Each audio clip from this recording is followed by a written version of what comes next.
Hey guys, welcome back for the next chapter of Nim's Island by Wendy Orr and illustrated by Carrie Millard. Random House publishes it and let me read it with permission. Now, whenever we left off last time, we were on chapter 7.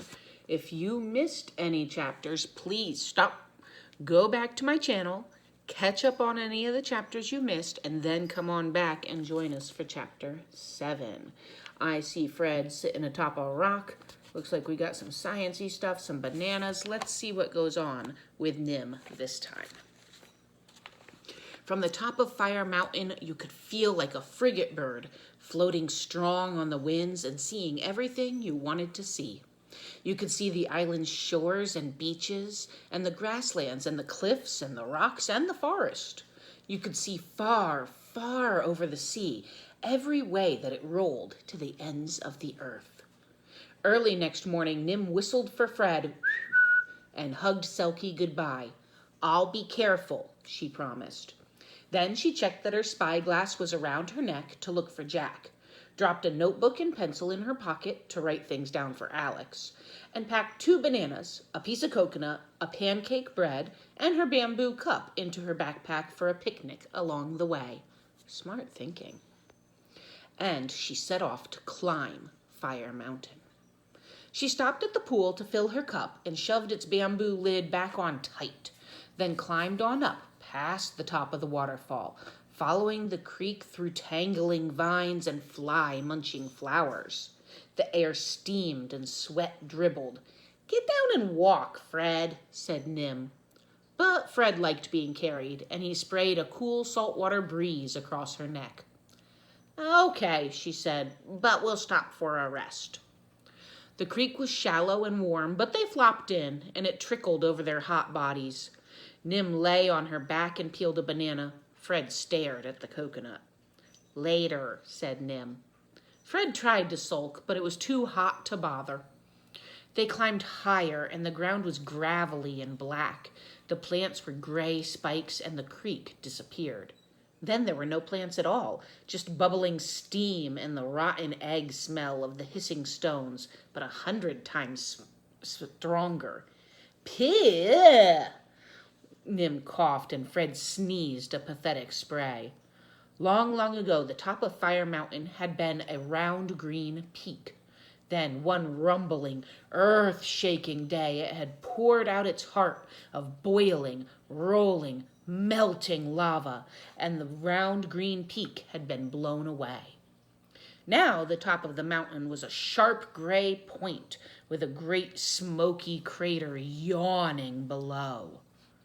Nim wanted to look down into the crater, but the cloud of steam was too thick to see through and too choking to breathe.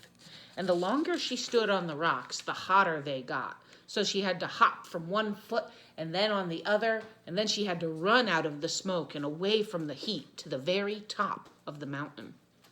She sat down, and Fred climbed off her shoulders, and they both took a deep breath.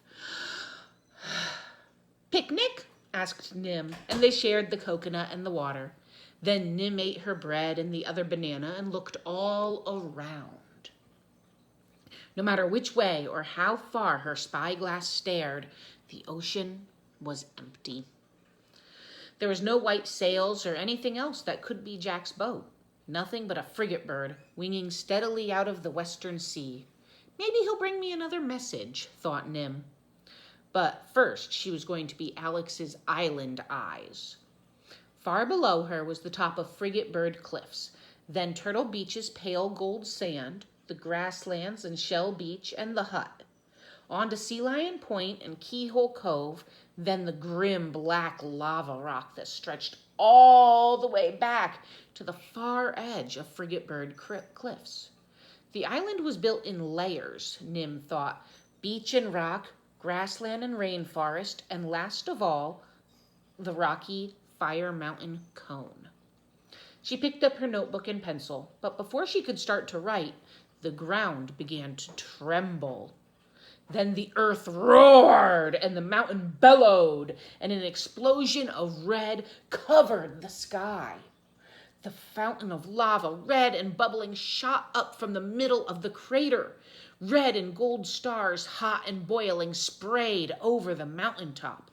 It was like the wildest storm when wind and rain crash and great surf waves thunder, except that the wind, the rain, and the waves were all made of fire. Fred was a streak of gray flying over gray rocks, and Nim's legs followed him as she ran for her life down the side of the hot gravel cone. But the gravel was deep and crumbly, and Nim's foot twisted, and she rolled and skidded and tumbled down the mountain.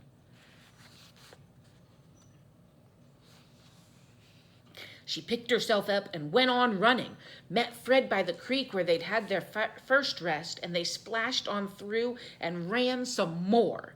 Nim's breath came in jagged chunks. She was so hot she thought flames might spurt out of her head like her own miniature volcano. And just when they couldn't run any further, they splashed into the waterfall's cold water and whooshed gently down into the pool. They sat in it for one refreshing moment, then ran the rest of the way back to the hut. Selkie was waiting anxiously on her rock. She barked when she saw them, sniffed Nim all over, and whooshed sadly when she found the cut on her knee. It was a big, messy cut with torn skin, deep gravel grooves, and lots of blood. Nim must have done it when she tumbled down the mountain, but had been too scared to feel it. It hurt now that she wasn't so scared. Nim stretched out on the rock and let Selkie fuss.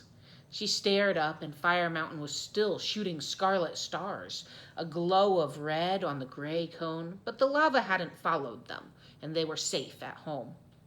But she hadn't seen Jack's sails, so he wouldn't be home tonight, which meant there was one thing she had to do. She took her fishing rod back to the rocks, and when she caught a fish, she dropped it in a bucket.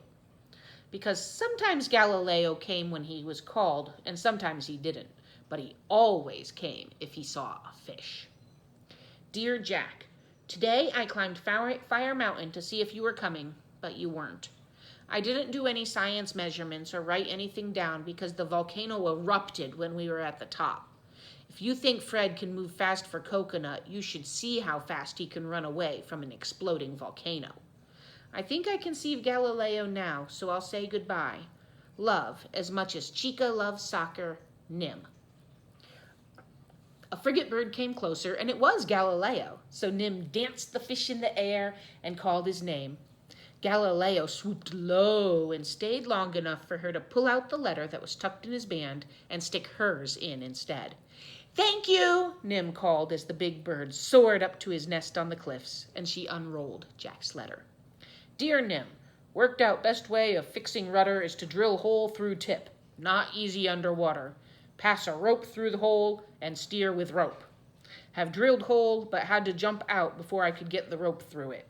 Sharks around here must have tasted the chunk I lost from my forehead in the storm, thought it was jaw-snapping yum, and wanted to chomp the rest. Soon as they forget about me, I'll get that rope through and be on my way home. But the storm blew me a long way, so it'll probably take a couple of days. Love, as much as sails love wind, Jack. Nim read the letter, then she read it again. And even though Jack had tried to make it funny, she felt more lonely and miserable than she ever had before. Even writing a long, long email to Alex Rover all about Fire Mountain didn't make her feel better.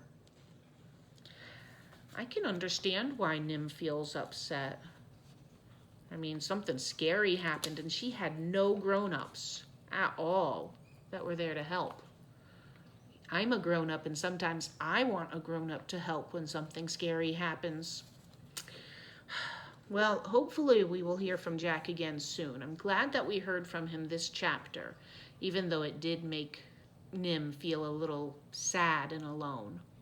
All right, so next time, Chapter 8, and it looks like we've got a boat, but that doesn't look like Jack's boat. Remember, Jack's boat is a little sailboat, and that looks like a giant fishing boat, maybe?